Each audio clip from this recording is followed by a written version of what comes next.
Hey there, Blade Gang. This old sword with you once again. I've got a knife today that I didn't think I would like, but boy, oh boy, is it growing on me. It is a quality knife by Kizer, and I believe the first commercial design by James Lowe, an Australian. And check out the quality. And a lot of people are saying this reminds them of kind of the layout and the quality and the materials and kind of the look and feel, if you don't take the shape into consideration, okay, of a Tucson knife, okay? And that's interesting because this is made by Kizer, not Tucson. But is there a link? Is there a factory link? I don't know. I'm going to show you some other Tucson knives or some Tucson knives in a moment, but so many familiar design notes here, and I'm not taking away from James Lowe. And as I think I just mentioned, James Lowe is an Australian, and this is named after an Australian giant spider called the Huntsman. But this knife is named the Huntsmen. And I asked him why, and he said it was because he wanted to honor all the knife lovers out there, particularly the ones who contribute to. He's got a great Facebook page. It's a private page. It's called EDC Hunters, I believe. And he set it up. And this knife is now in the banner as a proud creation of James. Some really nice appointments here. I don't know if you can see it, but the pivot has sort of a radial grind to it there. I don't know if you call that engine turning or not, but it sort of has that engine turned look where it reflects in all directions. There's a beautiful satin grind on this blade, and I have to tell you, let's discuss the so-called elephant in the room. Two of them, really. The end of this knife looks a little bit like another knife that, for the life of me, I cannot remember or find the name of, and you probably will tell me, but has that same sort of shoe, sort of, or hoof, horse's hoof kind of a point to it. This, however, has this radical reverse curve in here. It's going to be fun to sharpen, huh? It's called, again, the Huntsman, with the MEN at the end, but it is named after the spider. Let's see if I can show you a peek at that spider, and you might understand why there's those holes in the blade. Let me get to that shot. It's not too far away here. Do I have it nearby? I do have it somewhere nearby. I'm going to get it for you soon. Sorry, folks. Here we go. Sorry about that. That's the Huntsman spider. And this thing's as big as your face. Think about that. It's at least like 6 inches across. And I don't know if you can see it or not. And LTK showed this because he posted a review not that long ago as well. But I just got mine in yesterday. There's these 4 like eyes or dots, and they're replicated on the legs here. And if you, that's a scary spider. If you don't like spiders, or even if you do. So these 1, 2, 3, 4 holes there are supposed to represent that face of the spider, which is interesting. It's an S35 VN blade. As I was getting into earlier, it's beautifully satin ground. And you could call it a tanto, I suppose, because you've got this compound grind here. So there's a little bit of a break there where it gets to be a little steeper in the grind. And I can see this as a usable knife. And it, by the way, is comfortable in the hand. Now, a lot of people are going to look at this and say, ugly, turn the page, And a lot of people have, because I put this up on Instagram and I put it up as a short on YouTube, which you may have seen already. But I have to say, if you don't even like the shape of the knife, look at the action of this knife and the beautiful materials. This titanium clip that sort of follows the shape of the handle. The handle that, well, first of all, yes, you can open it with a flick very easily. Not quite too quickly for me, apparently. But it widens at the pommel there. But that fits right in the hand. If you use a saber sort of a grip here, or even if you use a hammer grip, I mean, there is a place for your hand and your fingers on this, no matter how you hold it. There is some beautiful jimping here. Just enough traction. Kind of a bumpy jimping. Widespread. And some beautiful jimping on the back strap. Look at that. Really stands out. So there are some great appointments to this knife, if you like that shape of it. And it is unusual. If you bought this as a defensive knife, it would work. I mean, on a hooking sort of thrust here, you've got that point in line. You've got plenty of meat at the point. It is not frail or fragile at all. S35VN is a good tough steel. It's a good stainless steel. And you have the options, look at that drop shut again, of the thumb stud, which some say might be kind of close, but I like it. I mean, it's right there and it fires.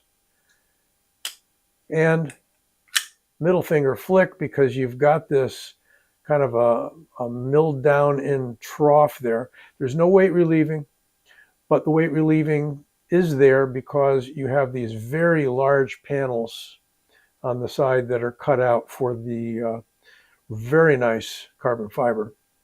So a good deal of titanium has been removed in those areas. And thank you, Kizer. You have put the material on both sides, the show side and the clip side. I've got a nice 50% there, I would say, on the lock-up hardened steel insert. You could call this a bolster lock. I'll call it a bolster lock. And it is very easily disengaged, not so that it's unsafe, but the detent hump is early, right about there. After that, she just falls. Get your fingers out of the way. And it is pretty much a pneumatic sort of a drop to that. We're going to measure it. Yes, we are. From the tip, which is way up top here, to the pommel, which is way down south there, 8 3/4 inches, and 3 3/4 inches to the bolster, and just about 4 inches sharpened edge. So you can call that a 4-inch knife if you would like. It is not small. Medium large hands, I got a good inch left over. Dimension wise, thickness wise, etc. In millimeters, here's the blade stock. I'm going to grab it right there. 3.3 millimeters, which is 0.13 inches. And pretty thin across the handle. Well, it feels thin. 0.54, okay. And the weight, I believe, is going to be over 5 ounces, but we'll verify. Low battery. Got the warning. Haven't replaced them yet. I got to get some AAAs, I think. I get 4.82 ounces, and it could be that the scale's off because I saw that LTK got like 5.2 or something like that. I'm not sure what Kizer is saying. Let's find that out. So according to Knife Center, which was the quickest specs I could find on this, instead of going to Kizer, the blade length is listed as 3.82. Cutting edge is listed as 3.82, so I would beg to differ with that. So I'm getting closer to 3 3/4 to the bolster and 4 inches cutting edge.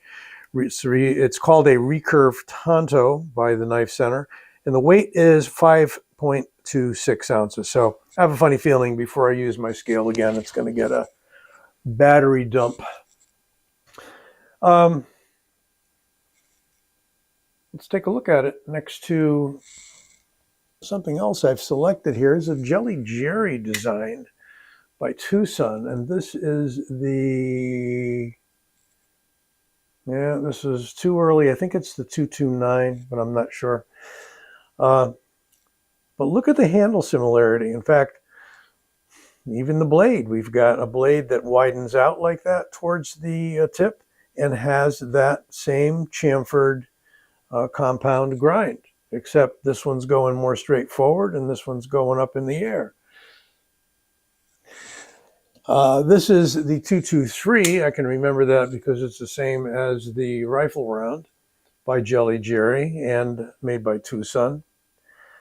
And again, the knives do have that familiar, similar sort of a look. And let's look at just the handles so we're not distracted by the different style blades.